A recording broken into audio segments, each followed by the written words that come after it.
নমস্কার বন্ধুরা, আমার সংসার চ্যানেল থেকে সবাইকে স্বাগত জানাচ্ছি। আজ আমি আপনাদেরকে সাবু দিয়ে পায়েস করে দেখাবো।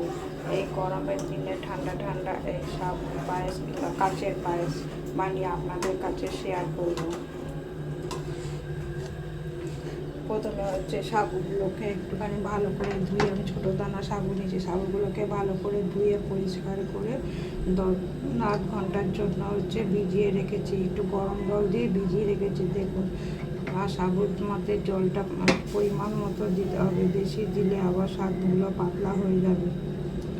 এখন সাবুগুলো এখন হচ্ছে দেখুন নরম হয়ে গেছে সাবুগুলো। এখন ভালো করে এটাকে পেস্ট করে হাতে ঘি দিয়ে ভালো করে একটু ছোটো ছোটো বলের মতো করে নেব। আর এখানে দিয়েছি দুধ বসিয়ে দিয়েছি, 1 লিটার দুধ বসিয়ে একদম ফোটাতে হবে। দুধগুলো ফুটিয়ে হচ্ছে চিনি দিয়ে দেবো, আর হচ্ছে কাজু বাদাম লাগছে। আপনারা পুরো ভিডিওটা দেখার জন্য অনুরোধ রইল।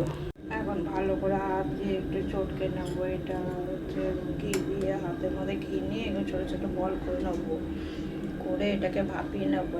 খুব চিত্রযুক্ত এটা হচ্ছে একটা বাসন নিয়েছি, আর হচ্ছে গরম জল বসিয়েছি, এখন ভাপিয়ে নেবো। এদিকে দুধ ফুটছে।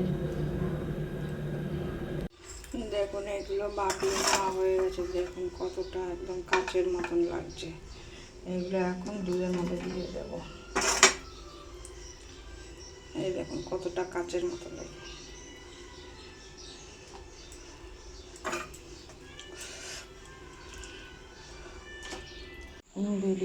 ভিডিওটা হচ্ছে কে কোথার থেকে দেখতে কমেন্টস করে জানাবেন।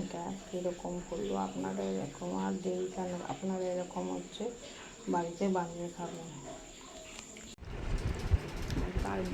দারুণ হয়।